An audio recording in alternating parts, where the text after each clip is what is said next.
Hi guys, Gabby here, owner and clinical director of Recovered and Restored Eating Disorder Therapy Center. I wanted to jump on really quick and say hi. I also just want to give you a little recap about our blog and how to set some boundaries during the holiday season. So we have made a blog before and a video about how to navigate the holidays in recovery, which is really, really hard. But part of navigating recovery during the holiday season and in general is establishing boundaries. So first, I just want to talk about what some of these boundaries might be, as I will also explain more in the blog and give you some tips and encouragement today. This will be a relatively short video, so if you have 3 to 5 minutes, stay tuned. So first of all, I think one thing that when people think of boundaries, they think of relationships, which it's true. And when I think of boundaries, I say that boundaries are a way that people in relationships can love each other and create genuine and authentic relationships that are aligned with their values. Most people like them. Not everyone does, but they are important, and they're really important in recovery. So some of the boundaries you're going to want to try, again, we're just trying, we're all just doing our best, try and set our emotional boundaries, right?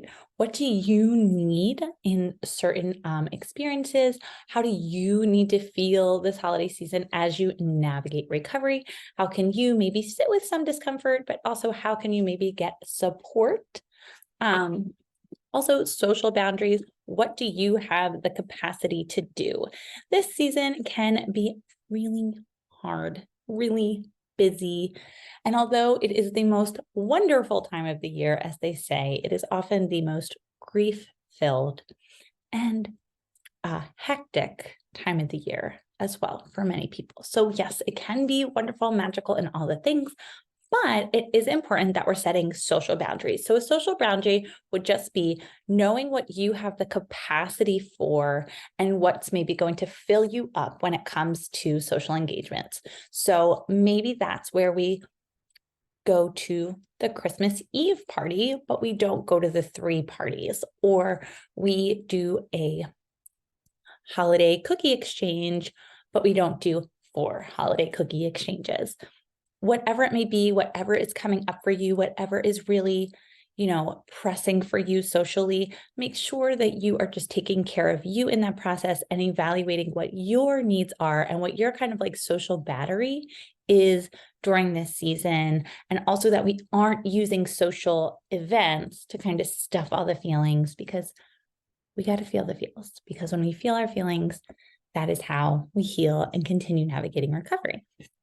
Also, some nutritional boundaries. Because the season is so busy, it is so essential that you are nourishing your body, that you are taking care of you. And then one of the last type of boundaries that I will talk about is relational boundaries. These are the kind of boundaries people typically think of when they are talking about boundaries. And that is, how are you navigating your relationships and gaining support while feeling safe in those relationships during this busy time?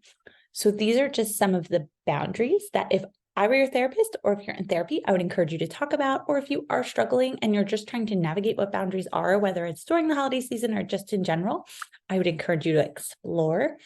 And then some tips for this and how to navigate all of these things. And again, if you read the blog, you'll hear a little bit more, but let's start with checking in. What does your heart need? This is a saying that I have been saying to people a lot lately. I've also been asking myself, what does my heart need? Not only in this moment, but in this particular season.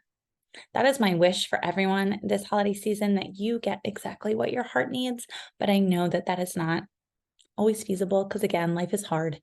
But what does your heart need? What do you need for your well-being and for your needs to get met and for you to feel safe in whatever environment, experience, party, whatever you're going to be engaging in or not engaging in this holiday season?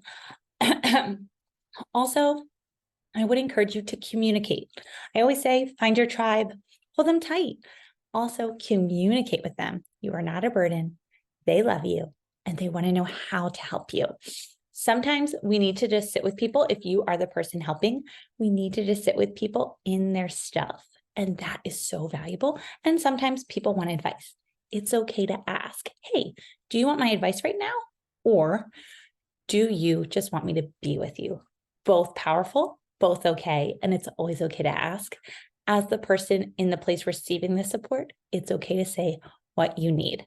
So we are going to check in with ourselves for awareness, ask ourselves what our heart needs in this session, and then and then communicate that. And then lastly, our blog will kind of talk about how can we get additional support and what does the holiday season mean to you? Because that is something as an adult, I've really tried to kind of use as my guide. Like, what does this season mean to me? And what does my heart need? So I hope this video is helpful. I hope these tips are helpful. If you have 10 minutes, not even 8 minutes, I wrote it, it's short, 8 minutes to read our blog, please do. Or if you just want to take these tips from this video, I can't thank you enough for watching. I want to remind you, this is not a supplement for therapy. But this is, I hope, an added tool to help you navigate the holidays, navigate recovery, and know that you are not alone. If you are ready to reach out for support or have the privilege to, please reach out to me or my team at recoveredandrestoredtherapy.com. You can find me on Instagram at GabrielleLPC or at Recovered and Restored. Thanks, guys. Bye. Happy holidays.